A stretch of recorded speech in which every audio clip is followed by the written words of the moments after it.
Hello, welcome to the Elevate Your Wellbeing podcast with myself, Rachael. We are on episode 52, and I'm doing a couple of podcast shorts. So keeping these episodes relatively short, hence the name, because I just want to have a few episodes where I'm just giving you a little bit of a question to reflect on. So obviously mixing up how I'm doing these episodes, especially if you've come in from the very beginning, and how I dive into them. And I quite liked having the element of the journal prompt at the end, but I was kind of like, how can I do this in a slightly different way? So I want to do it in a way that I've been doing the last few episodes, which is just giving you a little question as a self-reflection. So one thing I want to go into today is, are you doing your self-care because it's on the to-do list? Now, you might be like, well, I have to have it on the to-do list, otherwise it will never get done. But if you're just doing it to go through the motions, are you actually getting the most you can get out of that self-care practice? Because if you're doing all the things, but you're still feeling stressed, rushed, burnt out, groggy, unfocused, unmotivated, lethargic, then it's most likely that you're doing the work, but you're not in the work. So kind of like surface level, I'm doing it, but I'm not really here. I'm like, right, I'm here, I'm rocking up. I've got this time in my calendar because I've blocked it out. But as soon as that, the hour hits, for example, if it's an hour's yoga class, the mat's rolled up and you're rushing out to do the next thing. And being present is really key. So even if you can only be present for 1 minute, 10 minutes, that is so much more powerful than going to the yoga class or going for the run. But in your head, you're like, what's next on the to-do list? What have I got to go through before my to-do list is done? And realistically, getting everything done on the to-do list is not necessarily possible. And I say not necessarily because there will be people here like, I can get everything done off the to-do list. But how are you feeling once you've done it? Are you actually just getting that rush of dopamine because you've ticked everything off the list? So you're feeling good in that sense. But are you feeling calm? Are you feeling relaxed? Or are you feeling frazzled because you're the one getting everything done on the to-do list because it's your to-do list rather than delegating it? Or are you, like I said, doing a self-care practice purely because it's on the to-do list, but actually it's not the self-care practice that would really help you optimize your well-being in the moment? And what I mean by this is the catch-22 with doing things like self-care. Like if you catch yourself like, is this permission to be like, when I don't feel like doing it, I'm not going to do it? That would be a no. Or at least ask yourself, why are you not wanting to do it? Because there are moments where we can really easily talk ourselves out of doing things. I was chatting about this on last week's episode where as the seasons change, it can be really easy to get out of our habits, out of our routine, because we don't necessarily have the energy when it's darker, longer during the days, but it's keeping these practices that help keep us going.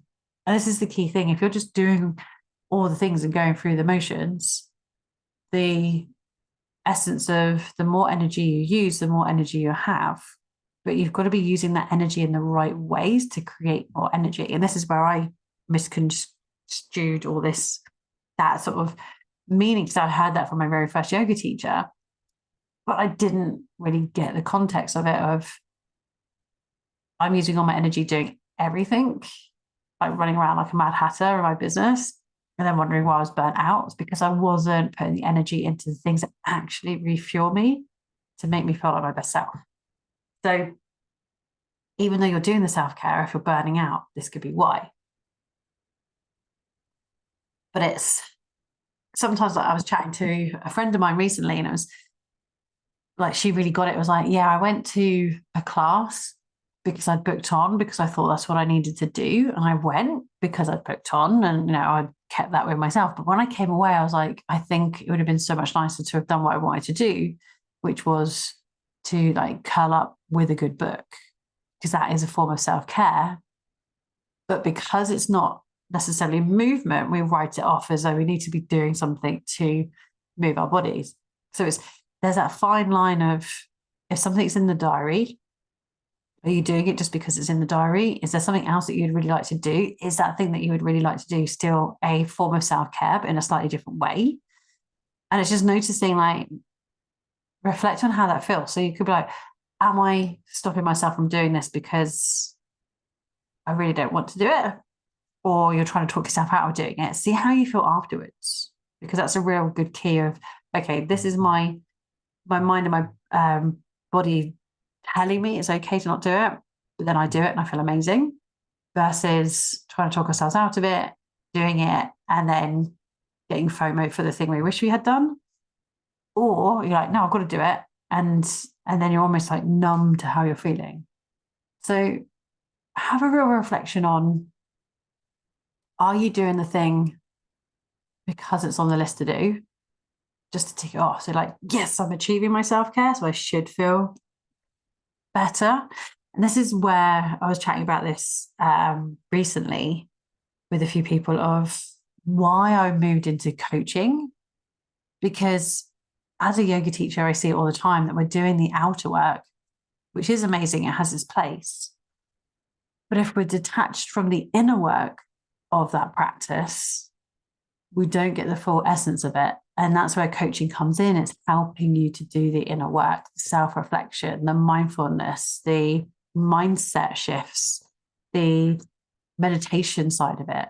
And some people will get that from the outer work, the cold water therapy, the yoga, the running, can really have all those meditative like side effects, those ripple effects.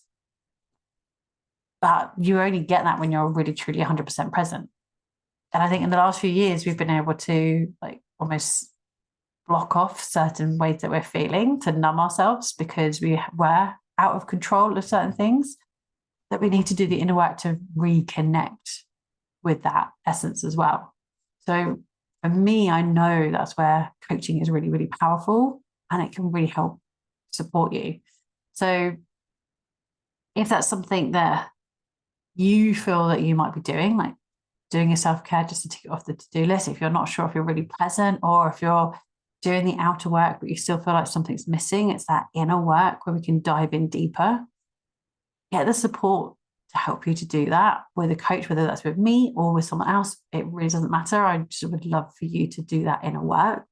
All the details for how you can do that with me are in the show notes, whether that's continuing more with joining the Facebook group, or even just hopping on a call, again, completely free. And we can dive into what it is that you're struggling with, if that's something that I can realistically help you with, or if I can put you in the direction of someone else that can.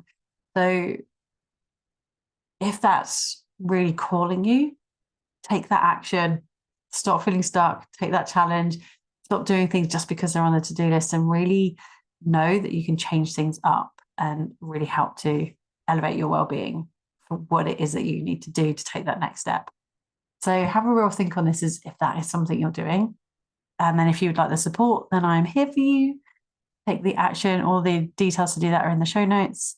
And I will be with you next week.